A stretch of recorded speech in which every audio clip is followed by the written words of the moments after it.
What's up, guys? This is Lorenzo. Welcome to 7th Gear channel. If you're new, thanks for joining. If you're returning, I appreciate the continued support. It's been a long time, guys. I kind of got out of the YouTubing game for a little bit. Kind of lost some drive. Had some things happen, personally in my life that kind of just took precedence over anything else. And kind of lost some drive, but I'm slowly getting back into it, trying to figure out where I left off. I know I teased this a few times. I tried filming this thing like 2 or 3 times when I first got it, and just kind of always fell through. So here's the 2021 Ford Raptor.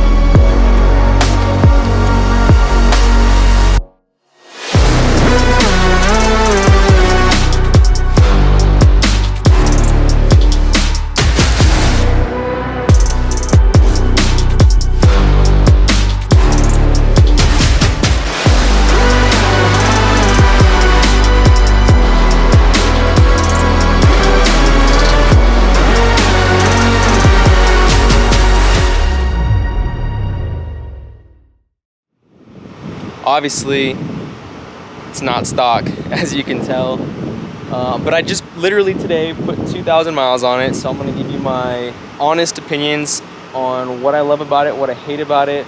If you've seen my channel before, you know that I'm not gonna sugarcoat it, and every car has a flaw and no car is perfect, so I'm gonna give you my honest opinion.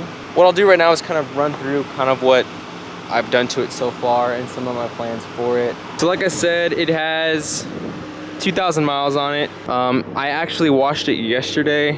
It rained a little bit this morning, and this is what it looks like. So the most obvious modification, I'm trying to talk loud because I have it on right now. Fan is very, very loud. The most obvious modification that I've done to it already is Suntech PPF matte, which technically is more of a satin finish. I was gonna do Expel Stealth, which is again satin, but this one looks pretty much the same, and the place that I took it to, Bespoke Paint Protection in Cedar Park, Texas, this is what they specialize in. So I did leave the roof gloss, kind of flowing with the windshield, panoramic roof, and then the rear windows. I will be tinting the windshield soon. It's gonna have a darker look, kind of blend in very well. That cut down on cost a little bit. I'll give you the total price of what I paid to have it wrapped. It did cut off probably about $400 or $500 from what I'm told. So again, if you're interested in that, you might as well go for it. I think on black, it definitely works.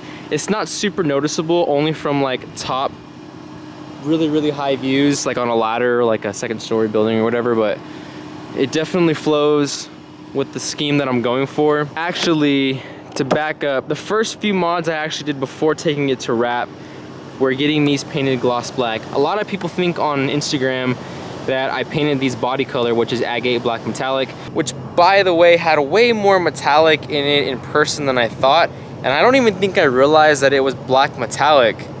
I thought it was just black, because I think on previous years you had black, you had metallic, it's 2 options.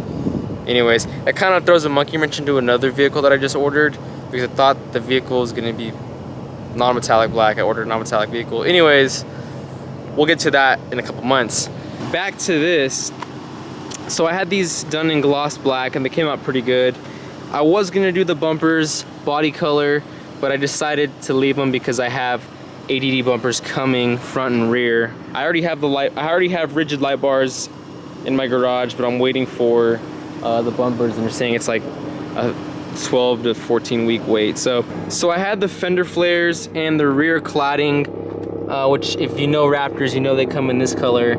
I had those painted agate black body color because I knew I was gonna have them wrap those satin clear as well. So it kind of all blends in. It looks a lot meaner, looks a lot whiter in my opinion, because now it's all body color versus it being the gray. A lot of guys have already wrapped the Gen 3 Raptors that are black, but they leave the body color, or they leave the gray cladding and fender flares, and to me it's not really the look I was going for, especially because I know I'm changing the bumpers here in a few months anyways. So the paint shop did the rear tailgate applique in the same gloss black as the front. It's just a generic gloss black. There's no metallic, there's nothing in it. I had them do the fender vents, so they cut down on the texture. Again, if you know, texture was like this on the fender vents and the hood vents. So I had them sand those down a little bit and put gloss on them. I also had them do the actual hood vent, which is now smoothed over. Again, it's dirty. These are technically 3 pieces, 1, 2, 3. And then I had them paint the cowl cover, which is, you know, the wiper cover. So all of this matches and it adds a lot more contrasting, especially when I get the windshield tinted. And it's gonna just carry over all the way to the roof to here, which I will paint that black eventually. It's gonna flow a little bit nicer, just the way that this is. And these are actually wrapped in PPF clear, Sunset Reaction or whatever, PPF clear. So this will, if you wipe it down, a lot of times these plastics between the doors, they get all those little hairline spider web scratches in the sun. So the sun actually will bake those out and it'll always look like a window, which is really nice. So again, keeping that contrasting going. If you look at it, it's all gloss there on the windows. It's gonna have the same effect, you know, from the back glass to the front windshield with the roof being gloss. So you can kind of see the theme that I'm going for. I have a lot of the gloss black accents now with the satin black, which again, a lot of times you see guys go satin, they do satin or they do matte everything, which looks too much like a chalkboard in my opinion. So I'm trying to do things a little bit more tastefully done. It's still gonna be blacked out, but it's gonna have different finishes of black, which is gonna be really cool. And you're not really gonna notice it at first. 9 out of 10 people who've seen it probably don't even realize that the roof is still gloss factory color underneath. So again, maybe because it's so tall and you kind of really don't look at that, your center vision is down here, the massive lights and distraction of everything going on. So yeah, that's kind of the idea of what I've done with the exterior. It's been a little bit of a nightmare, to be honest with you. I have to take it back to the paint shop. There's some paint areas that are bleeding through, which the wrap guys wrapped over. So now I'm gonna have them take them, the paint shop, take them off, refinish them, put them back on, take it back to the wrap shop to have them fixed. Which, again, a lot of people would say, bro, it's just a truck. Like, who cares about that?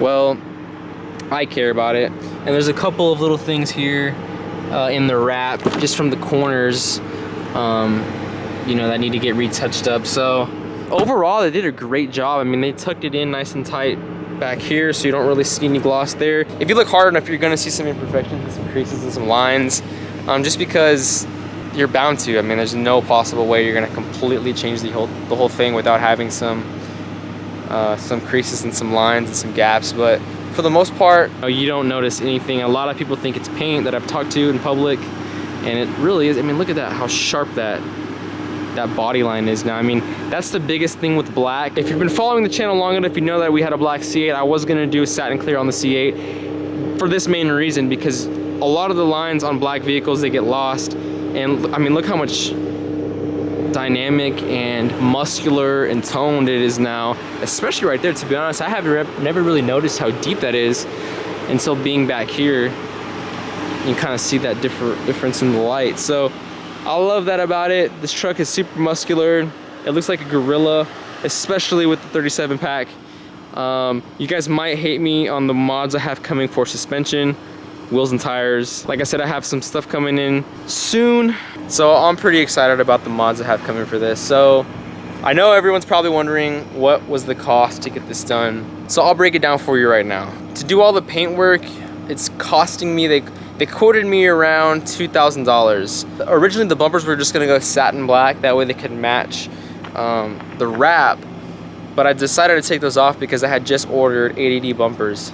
So they took about $850 off of that fee. So I haven't really been charged yet because I already spoke to them and I have to go back and get these things touched up. So we'll figure that all out at the end.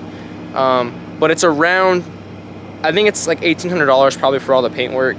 As far as the wrap goes, the wrap They quoted me originally at $6,500, which sounds like a lot, and I know that's more expensive than a lot of places, but it's not as expensive as other places. So in a way, I lied to myself, it's kind of a good deal. I had them leave the roof out, which deducted some money, but I had them do the gloss on the pillars of the door. So with that in mind, it came out to about $6,200. They did a pretty good job. Again, there's some things that I need them to touch up, which I've already spoken to them, and they're saying, hey, look, we stand by our work, bring it in, we'll get it figured out, we'll get a game plan, and we'll get you taken care of. I've already spoken to them about the other vehicle I have coming in a few months, so we're kind of getting a game plan for that, and I want to build a long-lasting relationship with this company. Another thing that I forgot to tell them to take off is a 37 decal, which you don't really notice it, especially since it's all satin now.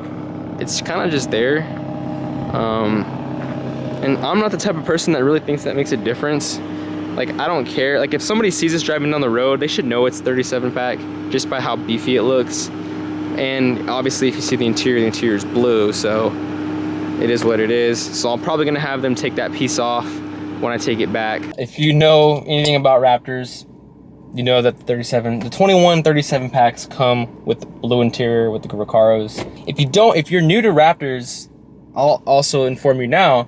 For 2021, which is the first year of the Gen 3, you could only get the 37 pack with the blue Recaro seats. Suede, leather, you know, red stitching, orange is code red or code orange, whatever you want to call it, stitching, accents all over the vehicle. I wasn't a huge fan of it, and I was actually going to order a white Raptor. There's something about a white Raptor that just looks really, really good with all the gray accents. But what I was saying is obviously people are annoyed by that. So for 2022, it's now an option where you can order an interior in black. And now that I think about it, if I had the availability to do that when I was ordering this truck, I'm kind of torn if I actually would have or not. I think that this blue probably looks better on the satin black than on the gloss black. And I don't know why. Almost like, because the truck almost looks like a dark satin gray in some environments, that it almost, like, I think connects better. I don't know, it like contrasts better. So that's going to be very interesting to see how many people spec theirs in black. I mean, there was enough complaints on the forums and on Facebook groups for Ford to actually offer it as an option. So I'm pretty sure a lot of 37 packs are going to be equipped in black for 2022. I'm not really complaining. I've actually fallen in love with the blue. The BMW that I just sold had red interior, and a Jeep I just sold had all white interior. So I like bold interiors, obviously. So guys, I just made it back to the house. Obviously, it's a lot darker than what it was. I hope that you enjoyed this video. I know it's kind of short, kind of vague. Again, it's kind of like a two-part. Check out the truck, check out the wrap, kind of tease you on some of the things that are coming in the future. I think it's gonna be pretty cool. So definitely, if you haven't already, hit that subscribe button. Stay tuned. Follow me on the socials at 7th Gear _ on Instagram, at 7th Gear on TikTok. Definitely show the love. If you're looking for more an in-depth overview / review of what I think about this truck so far, expect that video next after this one. Like I said, I've got over 2,000 miles on it now, which is not a lot, but plenty of mileage to show me exactly what I don't like about this from the get-go. Or after 2,000 miles, I should say, and what I do love about it. So definitely hit the subscribe button and stay tuned for future uploads. I appreciate the support, guys. Have a great one.